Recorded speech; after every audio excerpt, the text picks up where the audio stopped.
কি অবস্থা সবার, কেমন আছেন? আজকে সকালবেলায় চা খেয়েছি, এরপর ভাত ভাজি করব, সেই জন্য পেঁয়াজ বেরেস্তা করে নিলাম মরিচের সাথে, সেই সাথে টমেটো দিয়ে দিলাম আর পরিমাণ মতো লবণ দিয়ে বেশ কিছুক্ষণ ভেজে এরপর ডিম স্ক্রাম্বল করে নিয়েছি।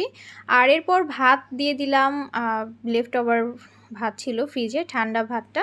এরপর হলুদ আর লবণ দিয়ে বেশ কিছুক্ষণ নেড়ে চেড়ে ভাত ভাজি করে নিলাম। ধনিয়া পাতাটাকে খুবই মিস করছিলাম, কারণ ধনিয়া পাতা দিলে আসলে ভাত ভাজিটা একদম অন্যরকম মজা হয়। এরপরে অনেক দিন পর আজকে ভার্সিটিতে গিয়েছিলাম, আর সেখান থেকে আসার সময় বান্ধবীদের সঙ্গে গ্রিলসে একটু বসেছিলাম।